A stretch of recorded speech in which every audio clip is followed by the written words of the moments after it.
The first thing Gideon Cole noticed was not the woman. It was the way she hid, not behind a wall, not behind another person, behind herself.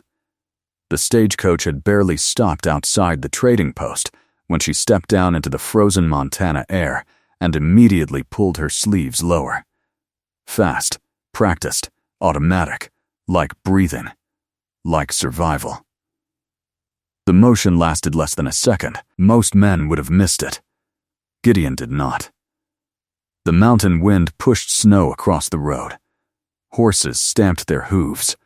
The driver cursed under his breath while unloading baggage. Yet Gideon's eyes stayed on the woman holding a small carpet bag against her chest. She looked 30-something. Dark hair, thin from a long journey, a face that might have been beautiful once before life had worn sharp edges into it. Her eyes never stayed in one place. Door, window, horse, road, tree line. Back to the door again. Always measuring, always checking, always preparing. Gideon felt something tighten inside him. Not because he knew her, because he didn't. And somehow he already knew someone had taught her to live that way.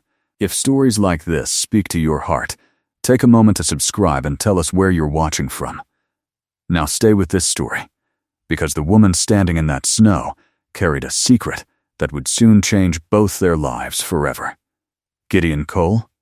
she asked quietly, her voice barely carried above the wind. "That's me." She nodded once. Nothing more. No smile. No greeting. No questions. Just silence. The kind of silence that seemed older than she was. He loaded her bag into the wagon. The moment his hand touched it, her shoulders locked. For one heartbeat, her entire body went rigid. Then, she forced herself still. "Sorry," she whispered.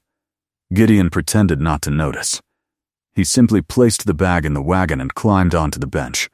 The ride into the mountains took nearly 2 hours. Snow covered the pines. Gray clouds pressed low over the peaks. The horses moved steadily through the narrow trail. The woman sat beside him without speaking. Not once. Not until a branch cracked somewhere deep in the timber. The sharp sound echoed through the forest. She flinched so hard her arm shot upward to shield her head.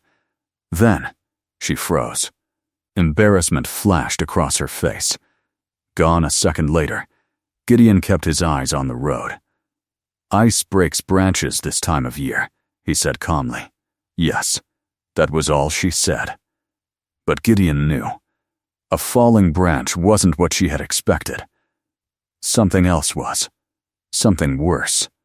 Darkness had settled over the mountains by the time they reached the cabin. The small log home stood alone among towering pines. Smoke curled from the chimney. Snow drifted against the walls. For 11 years, Gideon had lived there by himself. For 11 years, silence had been his closest companion. Tonight, that silence felt different. The woman stepped inside and immediately began studying the room. Not admiring it, learning it, counting distances, noticing exits, measuring windows. Gideon watched quietly. "You'll have the bedroom," he said. "I can sleep anywhere. You will have the bedroom." She stared at him, as if waiting for a catch. When none came, she nodded. "Thank you." The bedroom door closed softly. A second later, he heard the latch slide into place. Gideon stood beside the stove, listening, thinking, wondering why a woman needed locked doors inside a mountain cabin. The next morning, she was already awake. Coffee waited on the stove. The fire burned hot. Fresh bread dough rested on the table. She sat quietly by the window, holding a mug between both hands. "Morning," Gideon said. "Morning. Did you sleep?" "A little." He nodded. No point pushing. The days that followed settled into a rhythm. She worked constantly, cleaning, cooking, mending, repairing things he had ignored for years. Yet she never relaxed. never hummed, never laughed, never wasted a movement. Every sound made her glance toward the door. Every visitor passing on the distant road caught her attention.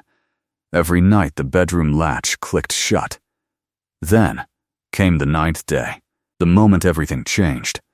Snow fell steadily outside. Gideon returned from checking trap lines. Cold air followed him into the cabin. The woman stood at the stove stirring supper. For once her sleeve had slipped above her elbow. Only for a second. Only long enough. Gideon stopped moving. Dark bruises covered her forearm. Old ones. New ones. Yellow marks fading into purple. Finger-shaped marks pressed deep into skin. Not accidents. Not mistakes. Not clumsiness. The sleeve dropped instantly. Too fast. Too practiced. Too familiar. She knew he had seen. The room became very quiet. The fire crackled. A kettle hissed softly. Outside the wind pushed snow against the cabin walls. Neither spoke. Finally, Gideon set down his coat. His voice stayed low. Gentle, careful Maeve. She kept staring at the stove. Her hand tightened around the spoon. Gideon swallowed hard. Then asked the question that had been waiting since the day she stepped off that stagecoach. Who hurt you? And for several long seconds, she did not move at all. Maeve did not answer. The spoon remained in her hand. The stew continued to simmer. But everything else stopped. Even the air inside the cabin felt different. Gideon stayed where he was. He had spent 11 years in the mountains. He knew what happened when a man pushed too hard against something wounded. It broke. Or it ran. Neither would help her. Finally, she spoke. Supper is almost ready. Her voice sounded calm. Too calm, like a frozen river hiding dangerous water beneath the ice. Gideon nodded once. All right. Nothing else. No pressure. No questions. Just patience. That seemed to surprise her more than the question itself. They ate in silence. Snow tapped softly against the windows. The stove glowed orange in the corner. Maeve kept her sleeves pulled tightly to her wrists. Her eyes rarely lifted from her plate. When supper ended, Gideon washed the dishes himself. She watched from across the room. You don't have to do that. I know. That answer seemed to confuse her. Most things did. Not because Gideon was complicated. Because he wasn't. For the first time in years, she had no idea what to expect from a man.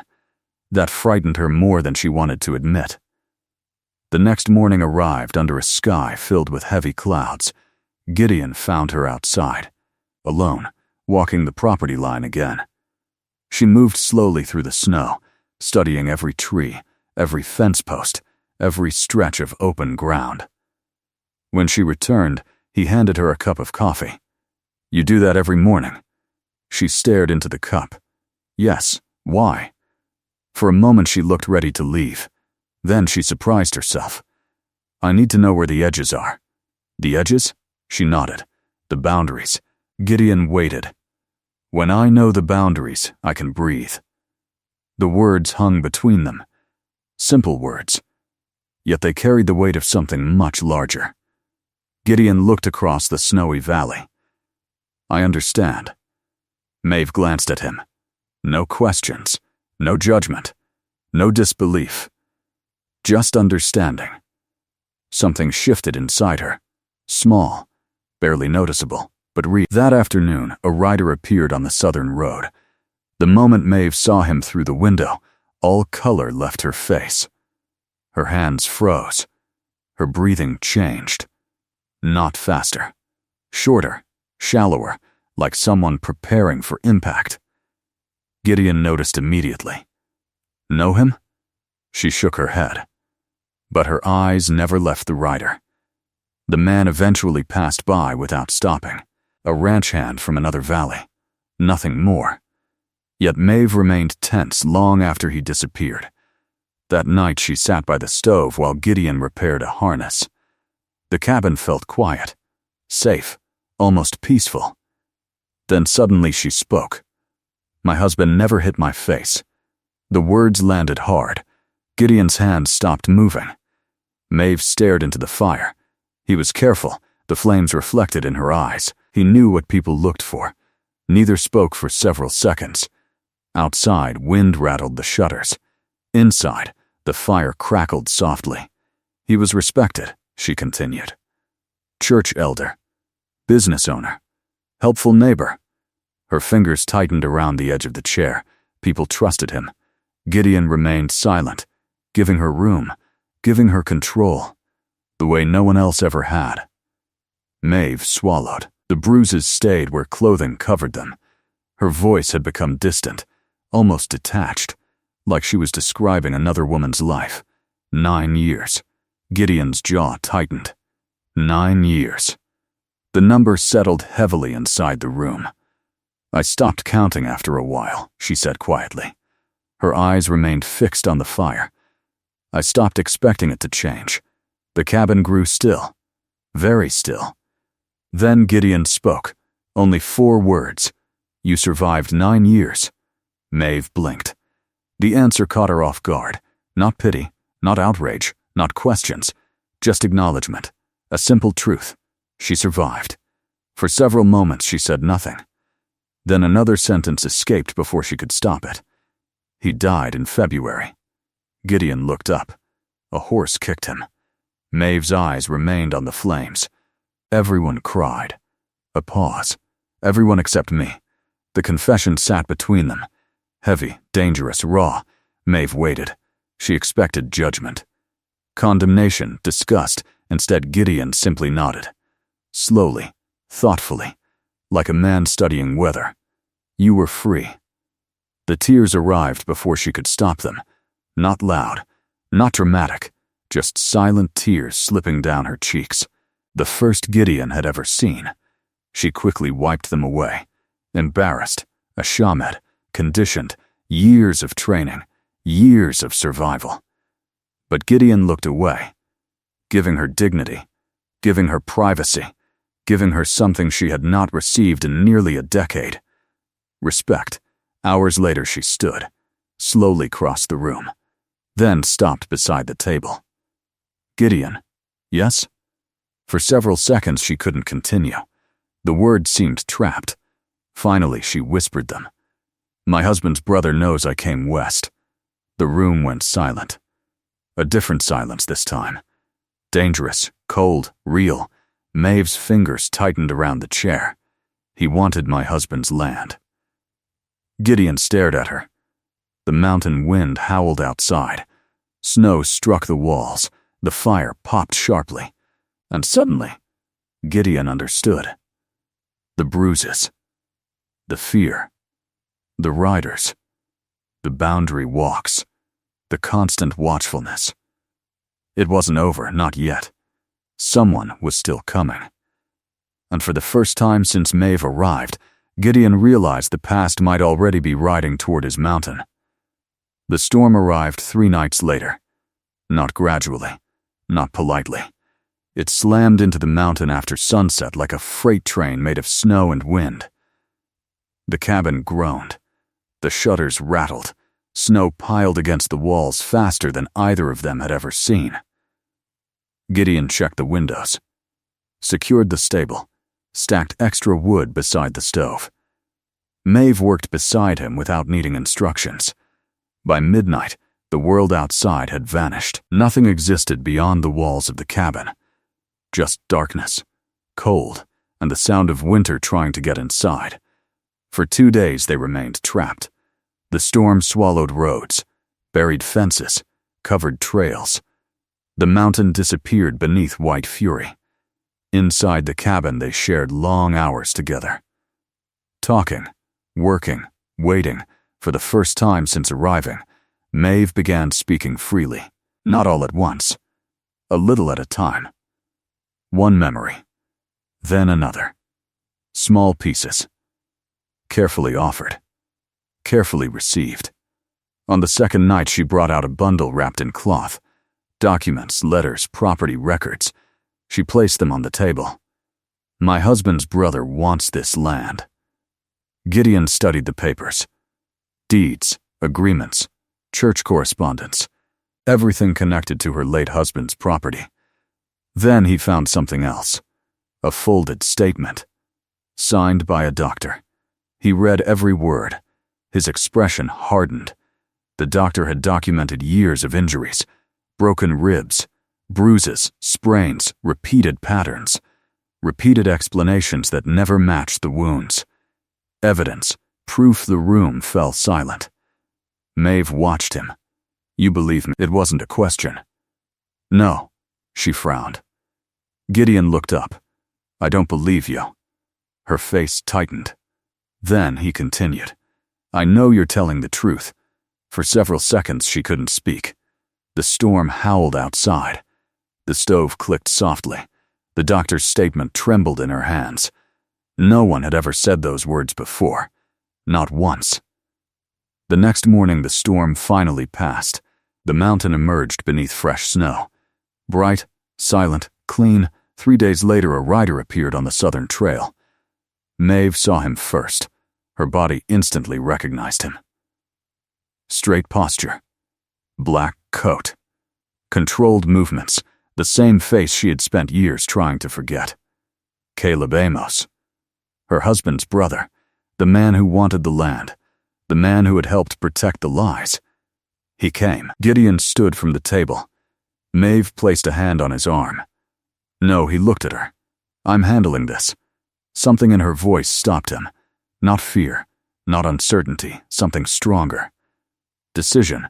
The rider reached the cabin. Knocked 3 times. Maeve opened the door. Caleb smiled. A practiced smile. Polished, careful, false Maeve. She stepped aside. He entered.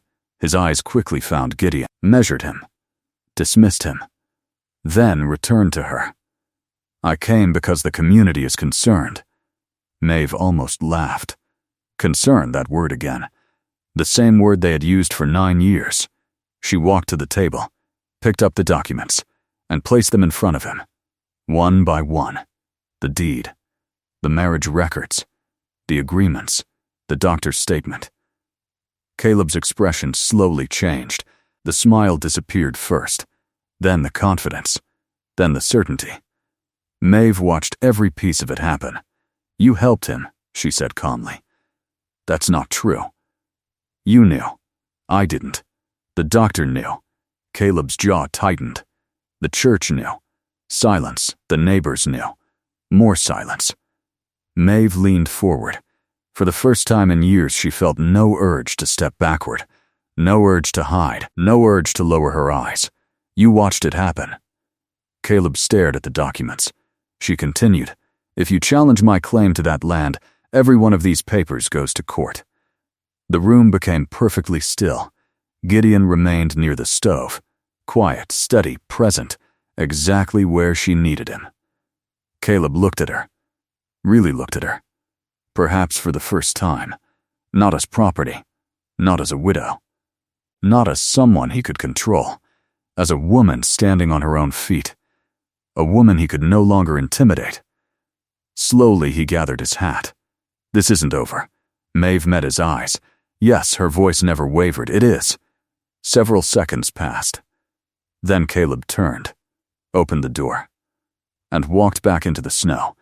The sound of hoofbeats faded down the mountain. Gone, just gone. Maeve stood motionless, listening, waiting, years of habit, refusing to trust what had happened. Then, the sound disappeared completely. Her knees weakened. She lowered herself into a chair. Not from fear, not from exhaustion, from release. The kind that arrives after carrying a weight so long you forget it exists. Gideon crossed the room, pulled out the chair beside her, sat down. Neither spoke. The cabin remained quiet, warm, safe. Maeve stared at the table, then slowly placed her hand beside his. Not asking, not testing. Choosing, Gideon turned his hand over. Their fingers met. Simple, natural, certain, outside evening sunlight painted the snow gold. Inside, the cabin felt larger than it ever had before, as if the walls themselves had finally relaxed. Several weeks later, they rode together into town. Maeve officially recorded her inheritance. The land belonged to her. No challenges, no objections, no more letters. When they returned to the mountain, she paused outside the cabin.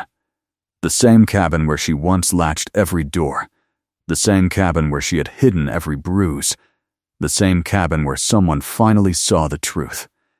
Gideon stopped beside her. "You coming inside?" Maeve looked toward the distant tree line, then toward the open door. A slow smile appeared. The first real one. And together, they stepped inside. If you enjoyed this story, don't forget to like, subscribe, and share it with someone who loves powerful Wild West stories.